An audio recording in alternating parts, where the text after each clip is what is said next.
Bismillahirrahmanirrahim. Assalamualaikum warahmatullahi wabarakatuh. Kami dari kelompok 5 yang beranggotakan ada Iqbal Alamsyah, Tehnida, Revanuliza, saya sendiri Risa Hermawati, ada Sofia Nirobiatunisa, Sinta Laila Sobah, Siti Hana Paujiah, dan Siti Asama. Di sini kami akan mempresentasikan hasil kerja kami yang berjudul Pernyataan Berkuator dan Penalaran Matematika. Nah, apa itu yang dimaksud dengan kuator? Kuator adalah suatu lambang yang menunjukkan generalisasi suatu kalimat terbuka.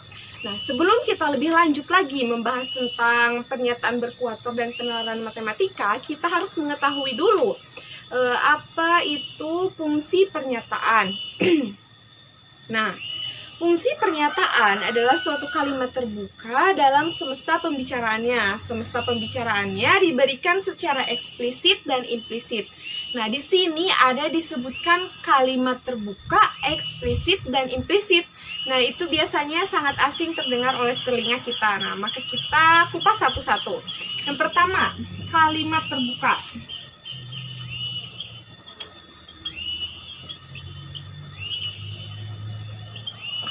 Apa itu kalimat terbuka? Kalimat terbuka adalah suatu pernyataan yang belum dapat diketahui kebenarannya. Jadi kalimat terbuka itu suatu pernyataan yang belum diketahui kebenarannya. Kemudian ada tadi disebutkan terdengar di telinga kalian ada eksplisit dan implisit. Apa itu eksplisit? Apa itu implisit? Nah, eksplisit. Eksplisit adalah penyampaian bahasa secara langsung. Sedangkan yang dimaksud dengan implisit adalah penyampaian bahasa secara tidak langsung. Nah, itu kebalikannya. Kalau eksplisit itu penyampaian bahasa secara langsung, kalau implisit itu penyampaian bahasa secara tidak langsung. Nah, tadi apa yang disebut dengan kalimat terbuka? Kalimat terbuka adalah kalimat yang belum diketahui kebenarannya. Kemudian ada ada eksplisit sama implisit. Eksplisit itu suatu penyampaian yang disampaikan secara langsung. Kalau implisit itu suatu penyampaian yang disampaikan secara tidak langsung. Nah, kemudian pernyataan dalam matematika sering dinyatakan sebagai fungsi pernyataan. Fungsi pernyataan ditulis lambangnya seperti ini. Nah, ini dilambangkan sebagai fungsi pernyataan yang bersifat P dalam kurung A bernilai benar atau salah. Tidak keduanya untuk setiap A adalah anggota dari semesta pembicaraannya. Jadi, PA itu merupakan suatu pernyataan. Jadi, PA itu merupakan suatu pernyataan. Nah, kemudian di sini ada contoh kalimat terbuka. Contoh kalimat terbuka dalam bentuk tulisan matematika ada yang seperti ini. 2x tambah 3 sama dengan 7. Nah, kenapa ini disebut dengan kalimat terbuka? Karena x-nya itu belum diketahui nilainya. Jadi 2x tambah 3 itu sama dengan 7. Karena tadi apa? X-nya itu belum diketahui nilainya. Kalau X-nya sudah diketahui nilainya, berarti itu tidak lagi disebut dengan kalimat terbuka. Nah, ada juga dalam bentuk bahasa seperti ini. 3 dikali jumlah permen di dalam kotak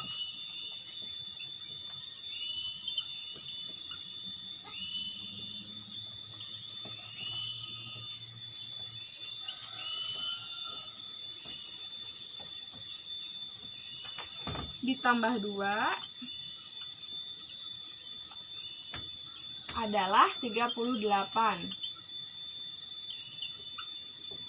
Nah, ini juga disebut dengan kalimat terbuka karena 3 dikali jumlah permen di dalam kotak adalah 38. Karena apa disebut kalimat terbuka? Karena permen di dalam kotaknya itu belum diketahui jumlahnya. Nah, itu beberapa contoh kalimat terbuka. sekian pemaparan materi saya. Selanjutnya akan dilanjutkan oleh rekan saya. Terima kasih. Assalamualaikum warahmatullahi wabarakatuh. Di sini saya akan menjelaskan tentang kuator eksistensial dan kuator universal. Yang pertama adalah kuator eksistensial atau khusus. Kuator eksistensial memiliki simbol E yang terbalik. E yang terbalik dibaca untuk beberapa. Untuk pemahaman lebih lanjut, kita langsung ke contohnya. Contoh, benar atau salahkah pernyataan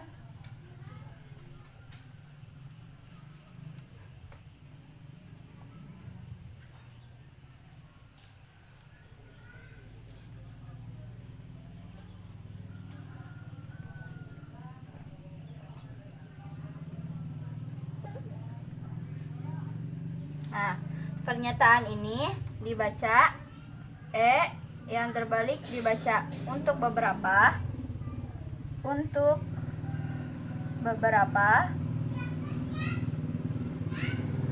X ini elemen dan R adalah bilangan real.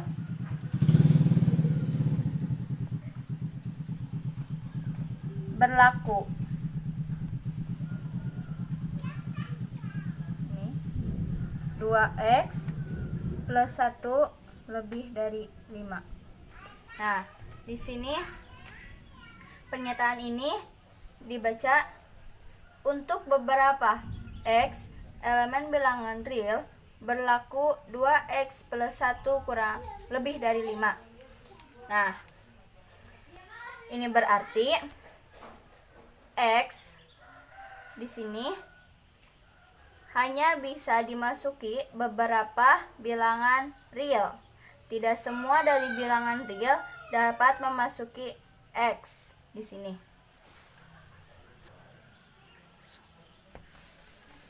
Lanjut.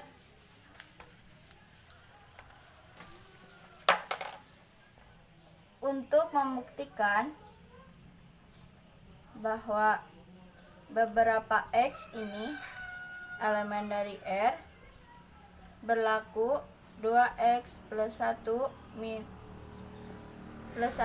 lebih dari 5. Kita coba X sama dengan 1. Nah, kita uraikan 2X plus 1 lebih dari 5. 2X di sini adalah 1 ditambah 1 kurang lebih dari 5. 2 kali 1 2 ditambah 1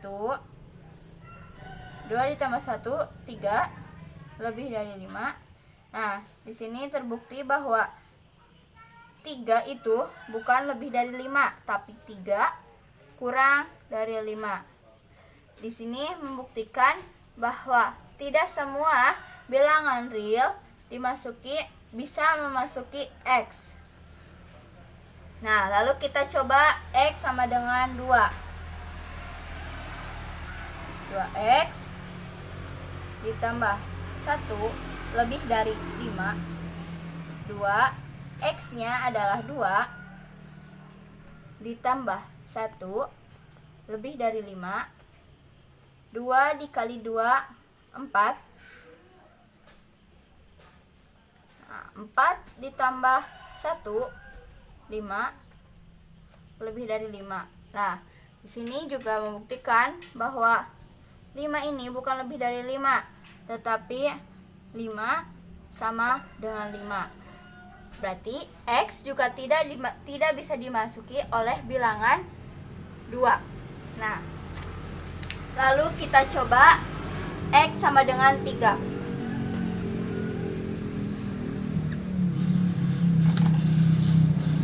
X sama dengan 3.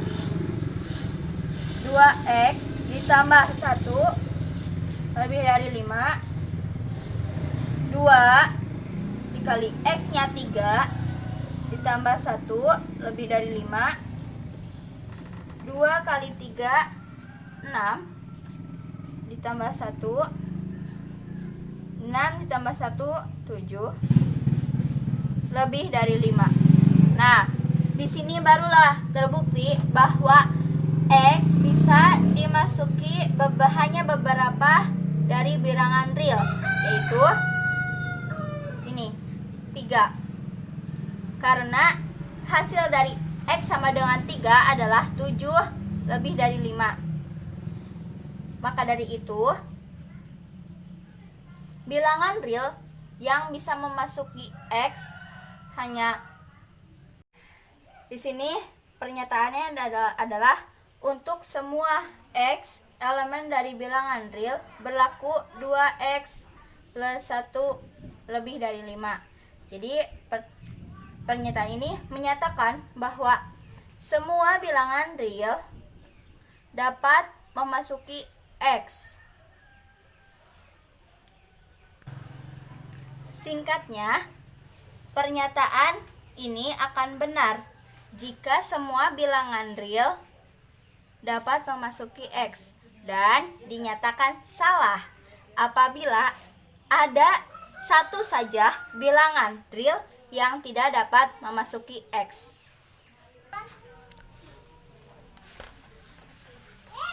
Nah,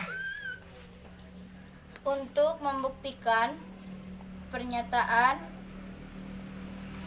semua X elemen dari bilangan real berlaku 2X plus 1 lebih dari 5, kita coba X sama dengan 1.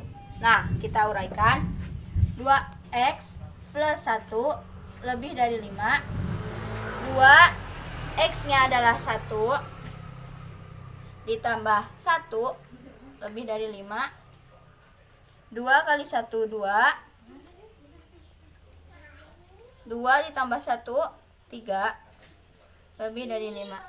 Nah, dari uraian ini saja kita bisa lihat bahwa pernyataan ini salah karena 3 bukan lebih dari 5, melainkan 3 kurang dari 5. Nah, jadi pernyataan untuk semua X elemen dari bilangan real berlaku 2X plus 1 lebih dari 5 adalah salah. Karena ada satu saja bilangan real yang tidak bisa memasuki X, maka nilai kebenarannya adalah salah. Sekian dari saya tentang kuator eksistensial dan kuator universal dan seterusnya. Lalu 3 ke belakang, yaitu 2, 1 tidak bisa memasuki X di sini.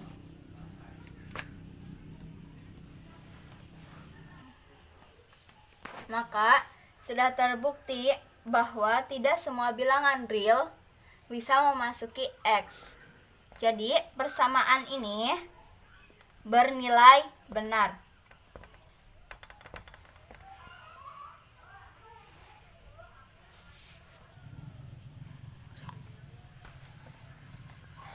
Yang kedua,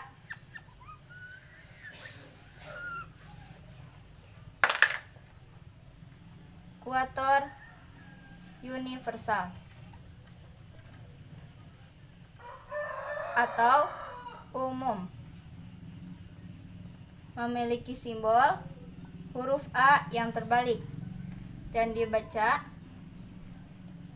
untuk semua atau untuk setiap. Untuk pemahaman lebih lanjut, langsung ke contoh. Benar atau salah pernyataan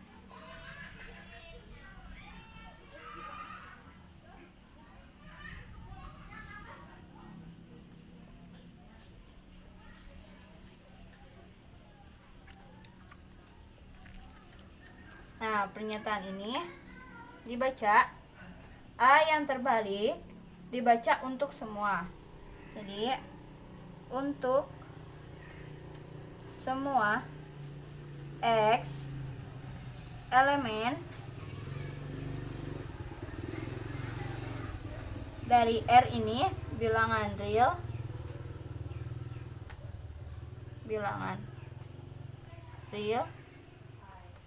berlaku 2x plus 1 lebih dari 5. Nah, di sini pernyataannya adalah untuk semua x elemen dari bilangan real berlaku 2x plus 1 lebih dari 5. Jadi pernyataan ini menyatakan bahwa semua bilangan. Nah, selanjutnya materi tentang negasi pernyataan berkuantor. Nah, kuantor tersebut yaitu kalimat yang menyatakan semua atau beberapa. Nah, kuantor tersebut dibagi menjadi dua bagian, yaitu kuantor universal atau yang bersifat umum, dan yang kedua, kuantor eksistensial atau yang bersifat khusus. Nah, kuantor universal itu sendiri disimbolkan dengan huruf A, tetapi A itu terbalik. Nah, seperti ini. A itu terbalik dan dibacanya itu menjadi setiap, tidak ada, dan semua.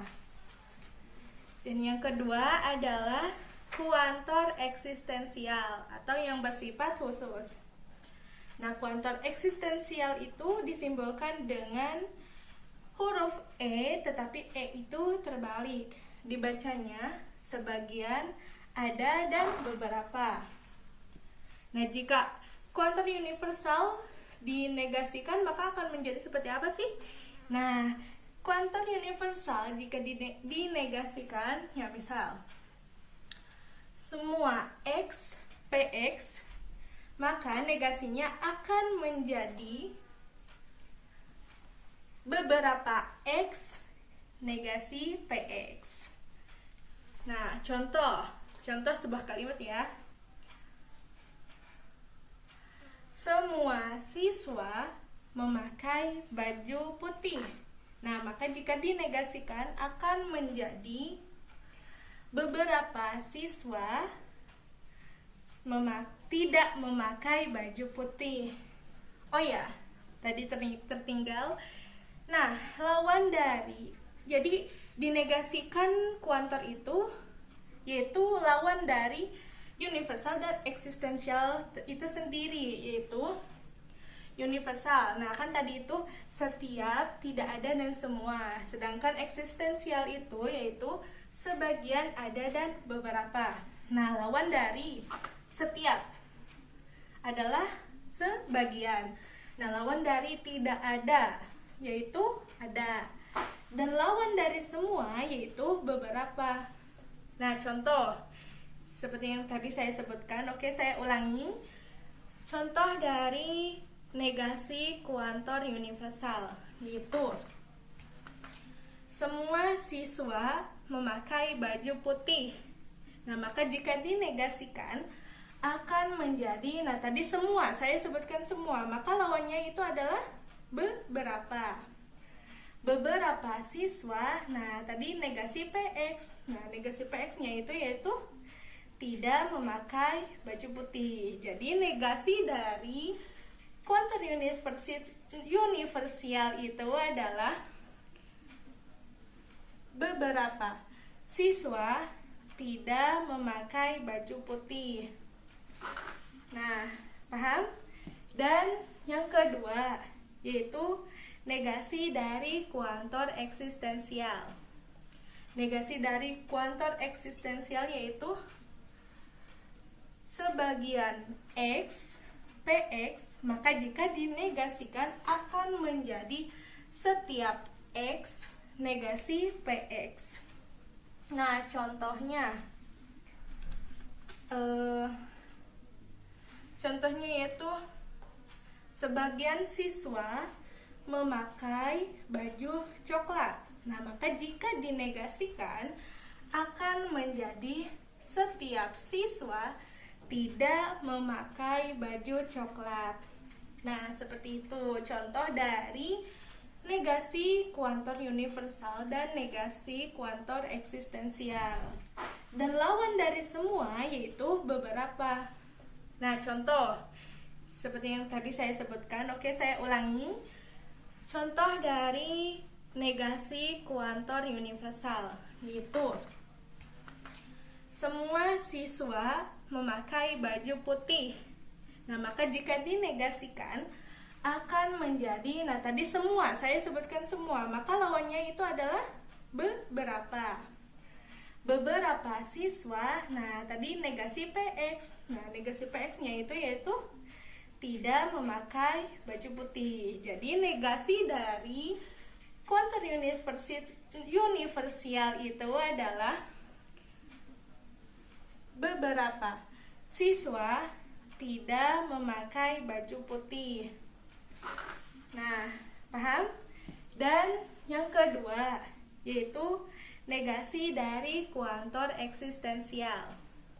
Negasi dari kuantor eksistensial yaitu sebagian X, PX, maka jika dinegasikan akan menjadi setiap X negasi PX. Nah, contohnya yaitu sebagian siswa memakai baju coklat. Nah, maka jika dinegasikan akan menjadi setiap siswa tidak memakai baju coklat. Nah, seperti itu contoh dari negasi kuantor universal dan negasi kuantor eksistensial. Seperti itu, paham? Nah, sepertinya hanya itu ya. Semoga kalian paham dengan pemaparan materi dari saya. Terima kasih atas perhatiannya. Saya Sinta Laila Soba mengundurkan diri. Terima kasih. Assalamualaikum warahmatullahi wabarakatuh. Bismillahirrahmanirrahim. Assalamualaikum warahmatullahi wabarakatuh. Alhamdulillahirrabbilalamin. Wabihi nasta'in wa ala umuri dunya waddin. Wassalatu wassalamu ala asrafil anbiya'i wal mursalin wa ala alihi washabihi ajmain, amma ba'du. Oke, mungkin di sini saya akan melanjutkan materi mengenai kuantor. Sebelum itu, perkenalkan, nama saya Iqbal Alamsyah dari kelompok 6 ya. Sebelum masuk pada materi, like, comment, and subscribe. Imam, Alay, Dadan, Erdi, perhatikan yang ngarti kudu ngarti. Desarwa abi ge teu ngarti dengan aya kahayang. Oke, selanjutnya saya akan menentukan nilai kebenaran dan negasi dengan semesta bilangan real. Saya punya contoh ya. Contohnya yang pertama dari kuantor eksistensial. Yang poin A. Ya, soalnya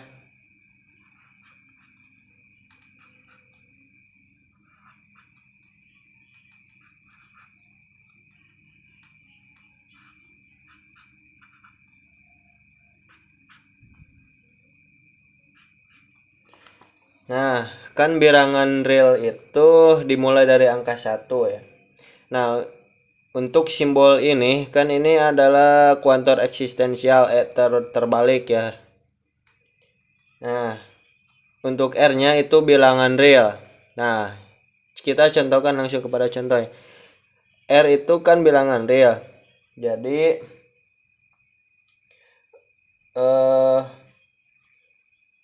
X2 sama dengan X. Ya, pertanyaannya apakah benar X2 sama dengan X? Jadi begini. Dimisalkan pada 1 ya. 1 pangkat 2 sama dengan 1. Nah, 1 kali 1 sama dengan 1 ya. Berarti ini benar ya. Berarti untuk yang eksistensial, yang x kuadrat sama dengan x ini benar ya. Pernyataannya benar. Nah, untuk contoh yang kedua itu yang dari universal. Soalnya gini.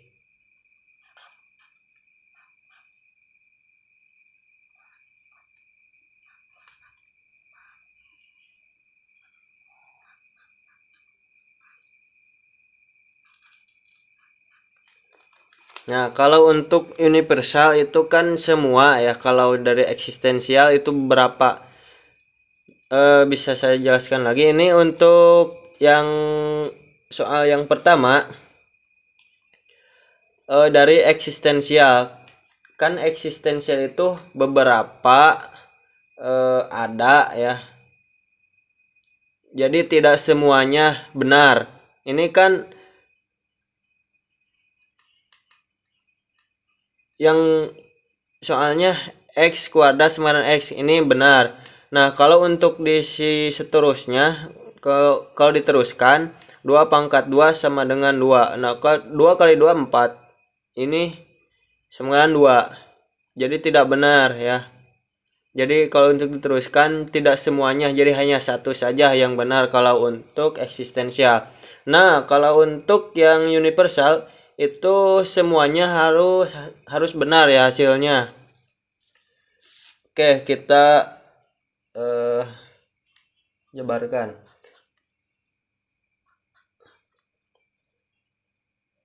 X tambah 1 lebih besar dari X. Oke, 1 ditambah 1 lebih besar dari 1. Ini benar. Nah, kalau untuk diteruskan lagi 2 ditambah 1 lebih besar dari 2. Ini benar. Lebih besar dari 2. Ini benar. Nah, untuk seterusnya kalau untuk universal itu hasilnya akan benar ya. Kan dari simbol universal sendiri memiliki makna semuanya, semua ya, jadi menyeluruh. Kalau jadi kebalikan dari universal, kalau universal hanya sebagian ya, beberapa ada ya. Kalau untuk yang yang ini yang universal, kebalik ya, eksistensial itu hanya beberapa, dan yang untuk universal itu menyeluruh ya, semuanya. Jadi semua hasilnya harus benar. Kalau yang ini hanya salah satu yang benar. Ya, mungkin itu saja contoh dari nilai kebenaran dan negasi dengan semesta bilangan real. Oke, di sini saya akan menjelaskan mengenai penalaran matematika atau penarikan kesimpulan.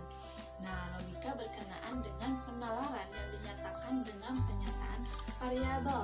Nah, suatu pembuktian yang bersifat matematik atau tidak terdiri atas pernyataan yang bersifat relasi atau saling berhubungan. Nah, biasanya kita memulai dengan pernyataan tertentu yang diterima kebenarannya dan kemudian berargumentasi untuk sampai pada konklusi atau kesimpulan yang ingin dibuktikan. Nah, pernyataan yang ingin dibuktikan untuk mencapai suatu konklusi itu disebut premis. Adapun konklusi atau kesimpulan itu biasanya diturunkan dari premis. Oke, di sini untuk mencapai suatu solidaritas, untuk mencapai suatu kebenaran yang digunakan biasanya menggunakan beberapa cara. Yang pertama itu ada modus ponens, yang kedua modus tollens, dan yang ketiga itu ada modus silogisma. Nah, di sini saya mau menjelaskan mengenai modus ponens. Modus ponens itu biasanya dinyatakan dengan premis 1 itu P dibagi, premis 2-nya itu adalah P, dan yang konklusinya itu atau kesimpulannya itu adalah Q. Nah, kita coba buktikan dengan suatu pernyataan gitu.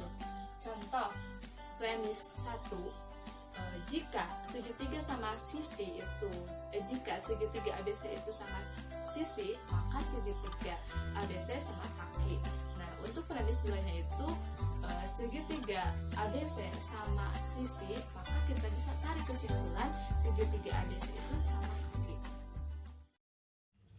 Untuk materi selanjutnya adalah modus tollens. Bentuk argumen modus tollens adalah premis 1 P maka Q, premis 2 negasi Q, premis 3 negasi P. Contoh, premis 1, jika segitiga ABC sama sisi, maka segitiga ABC sama kaki. Premis 2, segitiga ABC bukan sama kaki. Konklusi, segitiga ABC bukan sama sisi. Yang ketiga, silogisma. Bentuk argumen silogisma adalah premis 1 P maka Q, premis 2 Q maka R. Contoh, premis 1, jika segitiga ABC sama sisi, maka segitiga ABC sama kaki. Premis 2, jika segitiga ABC sama kaki, maka dua sudutnya sama besar. Konklusi, jika segitiga ABC sama sisi, maka dua sudutnya sama besar. Assalamualaikum warahmatullahi wabarakatuh. Perkenalkan, saya Siti Asrona dari PGMI 2, perwakilan dari kelompok 5, akan menjelaskan tentang silogisma disjungtif. Bentuk argumen silogisma disjungtif yaitu premis 1 sama dengan P atau I. Premis 2-nya negasi I. Konklusinya atau kesimpulannya adalah P. Nah, jika ada kemungkinan bahwa kedua pertanyaan P dan I dapat sekaligus dinilai benar, maka argumen ini tidak valid. Nah, jadi jika pernyataan tersebut bernilai benar, maka pernyataan tersebut tidak valid. Nah, contohnya premis 1 sama dengan P atau I, premis 2 sama dengan I. Konklusinya yaitu negasi P. Tetapi jika kedua pertanyaan P dan I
Assalamualaikum warahmatullahi wabarakatuh.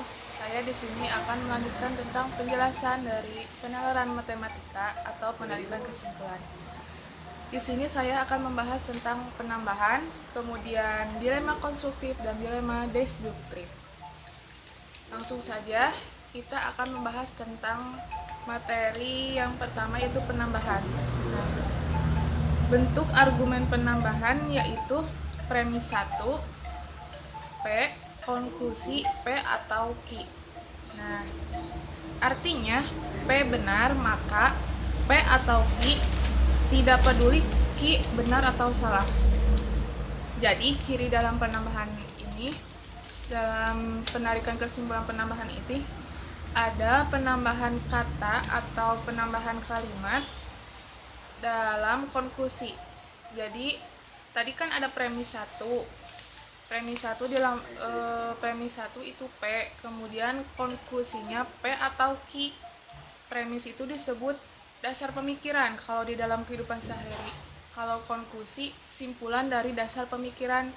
Contohnya seperti ini. Premis 1, P-nya itu dilambangkan dengan bilangan genap. Kemudian Q-nya dilambangkan dengan kelipatan 4. Nah, jika dimasukkan ke dalam bentuk argumen penambahan, menjadi seperti ini. Sebelum ke contoh, ini bentuk argumen penambahan, bisa dilihat.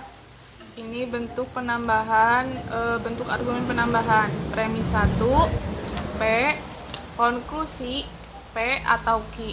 Nah, tadi saya katakan P itu bukan dilambangkan, berbentuk kalimat P sama dengan 6 bilangan genap dan Q kelipatan 4. Jika dimasukkan ke bentuk argumen di sini, P 6 bilangan genap, maka konklusinya 6 bilangan genap atau kelipatan 4. Nah, jadi di dalam konklusi ini ada penambahan dari kalimat Q. Tadi kalimat Q adalah kelipatan 4. Maka jadi walaupun Q itu salah, itu masih termasuk penambahan. Jadi tidak peduli baik benar atau salah. Jika sebenarnya kelipatan 6 itu bilangan genap itu bukan kelipatan 4. Kalau yang sebenarnya itu bukan kelipatan 4, angka 6. Bisa dimengerti tentang penambahan ini. Ini bentuk rumus dari penarikan kesimpulan penambahan. Selanjutnya, saya akan menjelaskan tentang dilema konstruktif. Dilema konstruktif yaitu kita harus mengetahui apa sih pengertian dari dilema itu. Dilema itu yaitu sebuah situasi sulit yang mengharuskan orang menentukan pilihan antara dua kemungkinan yang sama yang tidak menyenangkan atau tidak menguntungkan, yaitu atau biasa disebut situasi yang sulit dan membingungkan. Nah, pasti semuanya juga mengertilah apa yang disebut dilema. Kemudian konstruktif itu artinya bersifat membina, memperbaiki, dan membangun. Nah, jadi dilema konstruktif itu sebuah situasi yang sangat membingungkan kemudian diperbaiki. Jadi ciri dilema konstruktif itu memperbaiki. Nanti ada destruktif. Nah, sebelum ke destruktif, saya akan jelaskan tentang konstruktif dulu. Langsung saja ke bentuk argumennya. Bentuk argumen dari dilema konstruktif yaitu premis 1, jika P maka Q atau jika R maka S. Premis 2, P atau R. Konklusinya Q atau S. Nah, Ini bentuk argumen. Ini rumus argumen dari dilema konstruktif. Bisa dilihat, jika P maka Q atau jika P maka Q dan jika R maka S. Premis 2-nya P atau R dan konklusinya atau simpulannya Q atau S. Nah, kita langsung ke contoh. Premis 1. Jika segitiga ABC sama sisi, maka segitiga ABC sama kaki. Dan jika besar salah satu sudut segitiga ABC adalah 90 derajat, maka segitiga ABC siku-siku. Nah, yang P-nya itu segitiga ABC sama sisi, yang Q segitiga ABC sama kaki. Yang R besar salah satu sudut segitiga ABC adalah 90 derajat dan yang S segitiga ABC siku-siku. Kita masukkan ke premis 2. Premis 2 yaitu P atau R. Maka kalimat P-nya itu tadi segitiga ABC sama sisi atau besar salah satu sudutnya 90 derajat. Nah, jadi dapat disimpulkan dari premis 1 dan premis 2 atau biasa disebut dalam istilah matematika konklusi menjadi Q atau S. Nah, Q-nya berarti segitiga ABC sama kaki atau segitiga ABC siku-siku. Jadi dari hasil pemikiran keempat ini dan ini menurut dasar pemikiran 1 ada 4 anggapan. Kemudian premis 2 ada 2 orang. Nah, dapat disimpulkan menjadi 2. Menjadi Q atau S. Bisa dipahami semuanya. Ini bentuk rumus dari dilema konstruktif. Selanjutnya yang terakhir saya akan menjelaskan tentang dilema destruktif. Nah, dilema itu tadi situasi yang sangat membingungkan ya. Kemudian apa sih destruktif itu? Nah, destruktif itu kebalikan dari konstruktif. Tadi kalau konstruktif itu memperbaiki atau membina, kalau destruktif berarti merusak atau memusnahkan atau menghancurkan. Nah, langsung ke bentuk argumen. Bentuk argumennya yaitu masih sama premis 1 dan premis 2. Premis 1, premis 2. Yang membedakan tanda ini. Kalau di konstruktif itu dan kalau di destruktif atau. Jadi jika P maka Q atau jika R maka S. Dan premisnya pun menjadi negasi. Jadi kalau di konstruktif itu Q atau S itu konklusi. Kalau di destruktif Q atau S itu di premis 2 tetapi berbentuk dalam negasi atau kebalikannya. Jadi premis 2-nya itu negasi Q atau negasi S. Dan simpulannya dari premis 1 dan premis 2 yaitu negasi P atau negasi R. Nah, kita ke contoh ya. Yang P, jika segitiga ABC sama sisi, berarti yang P itu segitiga ABC sama sisi. Yang Q, segitiga ABC sama kaki. Yang R, besar semua sudut segitiga ABC kurang dari 90 derajat. Dan yang S, itu segitiga ABC lancip. Nah, kita masukkan ke semua kalimat ini dibaca menjadi jika segitiga ABC sama sisi, maka segitiga ABC sama kaki. Atau jika besar semua sudut kurang dari 90 derajat, maka segitiga ABC lancip. Nah, di premis 2 dari pernyataan ini ada dinegasikan, yang Ki menjadi segitiga ABC tidak sama kaki, atau yang S segitiga tidak lancip. Nah, maka konklusinya atau simpulannya negasi P atau R menjadi segitiga ABC tidak sama sisi, atau besar sudut segitiga ABC ada yang tidak kurang dari 90 derajat. Nah, jadi perbedaannya itu antara konstruktif dan deduktif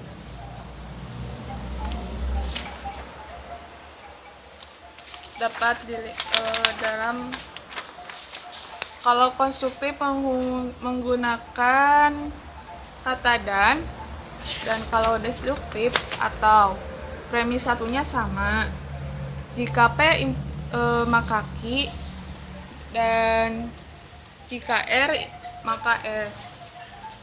Hanya yang membedakan itu dan atau kalimat dan atau. Kalau di premis 2-nya dibalikan. Kalau konstruksi P atau R dan konklusinya Q atau S. Kalau di destruktif, konklusi menjadi premis 2 dan premis 2 menjadi konklusi, tetapi dalam bentuk negasi semuanya. Oke, sekian penjelasan dari saya. Mohon maaf apabila banyak kesalahan. Wassalamualaikum warahmatullahi wabarakatuh. Jika segitiga ABC sama sisi, berarti yang P itu segitiga ABC sama sisi, yang Q segitiga ABC sama kaki, yang R besar semua sudut segitiga ABC kurang dari 90 derajat, dan yang S itu segitiga ABC lancip. Nah, kita masukkan ke semua kalimat ini, dibaca menjadi jika segitiga ABC sama sisi, maka segitiga ABC sama kaki. Atau jika besar semua sudut kurang dari 90 derajat, maka segitiga ABC lancip. Nah, di premis 2 dari pernyataan ini ada dinegasikan, yang Q menjadi segitiga ABC tidak sama kaki, atau yang S segitiga tidak lancip. Nah, maka konklusinya atau simpulannya negasi P atau R menjadi segitiga ABC tidak sama sisi, atau besar sudut segitiga ABC ada yang tidak kurang dari 90 derajat. Nah, jadi perbedaannya itu antara konstruktif dan deduktif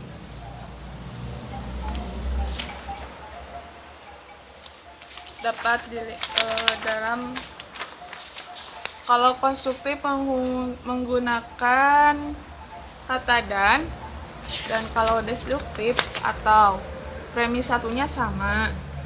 Jika P maka Q, dan jika R maka S. Hanya yang membedakan itu dan atau kalimat dan atau. Kalau di premis 2-nya dibalikan. Kalau konstruksi P atau R dan konklusinya Q atau S. Kalau di destruktif, konklusi menjadi premis 2 dan premis 2 menjadi konklusi, tetapi dalam bentuk negasi semuanya. Oke, sekian penjelasan dari saya. Mohon maaf apabila banyak kesalahan. Wassalamualaikum warahmatullahi wabarakatuh. Ini rumus argumen dari dilema konstruktif. Bisa dilihat. Jika P maka Q atau jika P maka Q dan jika R maka S. Premis 2-nya P atau R dan konklusinya atau simpulannya Q atau S. Nah, kita langsung ke contoh. Premis 1. Jika segitiga ABC sama sisi, maka segitiga ABC sama kaki. Dan jika besar salah satu sudut segitiga ABC adalah 90 derajat, maka segitiga ABC siku-siku. Nah, yang P-nya itu segitiga ABC sama sisi, yang Q segitiga ABC sama kaki, yang R besar salah satu sudut segitiga ABC adalah 90 derajat, dan yang S segitiga ABC siku-siku. Kita masukkan ke premis 2. Premis 2 yaitu P atau R. Maka kalimat P-nya itu tadi segitiga ABC sama sisi, atau besar salah satu sudutnya 90 derajat. Nah, jadi dapat disimpulkan dari premis 1 dan premis 2, atau biasa disebut dalam istilah matematika konklusi, menjadi Q atau S. Nah, Q-nya berarti segitiga ABC sama kaki atau segitiga ABC siku-siku. Jadi dari hasil pemikiran keempat ini, dan ini menurut dasar pemikiran 1 ada 4 anggapan, kemudian premis 2 ada 2 orang. Nah, dapat disimpulkan menjadi 2, menjadi Q atau S. Bisa dipahami semuanya. Ini bentuk rumus dari dilema konstruktif. Selanjutnya yang terakhir, saya akan menjelaskan tentang dilema destruktif. Nah, dilema itu tadi situasi yang sangat membingungkan ya. Kemudian apa sih destruktif itu? Nah, destruktif itu kebalikan dari konstruktif. Tadi kalau konstruktif itu memperbaiki atau membina, kalau destruktif berarti merusak atau memusnahkan atau menghancurkan. Kelipatan 4. Nah, jadi di dalam konklusi ini ada penambahan dari kalimat Q. Tadi kalimat Q adalah kelipatan 4. Maka jadi walaupun Q itu salah, itu masih termasuk penambahan. Jadi tidak peduli baik benar atau salah. Jika sebenarnya kelipatan 6 itu bilangan genap itu bukan kelipatan 4. Kalau yang sebenarnya itu bukan kelipatan 4, angka 6. Bisa dimengerti tentang penambahan ini. Ini bentuk rumus dari penarikan kesimpulan penambahan. Selanjutnya, saya akan menjelaskan tentang dilema konstruktif. Nah, dilema konstruktif yaitu kita harus mengetahui apa sih pengertian dari dilema itu. Dilema itu yaitu sebuah situasi sulit yang mengharuskan orang menentukan pilihan antara dua kemungkinan yang sama, yang tidak menyenangkan atau tidak menguntungkan. Yaitu atau biasa disebut situasi yang sulit dan membingungkan. Nah, pasti semuanya juga mengertilah apa yang disebut dilema. Kemudian konstruktif itu artinya bersifat membina, memperbaiki, dan membangun. Nah, jadi dilema konstruktif itu sebuah situasi yang sangat membingungkan, kemudian diperbaiki. Jadi ciri dilema konstruktif itu memperbaiki. Nanti ada destruktif. Nah, sebelum ke destruktif, saya akan jelaskan tentang konstruktif dulu. Langsung saja ke bentuk argumennya. Bentuk argumen dari dilema konstruktif yaitu premis 1, jika P maka Q atau jika R maka S. Premis 2, P atau R. Konklusinya Q atau S. Nah, ini bentuk argumen. Ini rumus argumen dari dilema konstruktif. Bisa dilihat. Jika P maka Q atau jika P maka Q dan jika R destruktif berarti merusak atau memusnahkan atau menghancurkan. Nah, langsung ke bentuk argumen. Bentuk argumennya yaitu masih sama premis 1 dan premis 2. Premis 1, premis 2. Yang membedakan tanda ini. Kalau di konstruktif itu dan kalau di destruktif atau.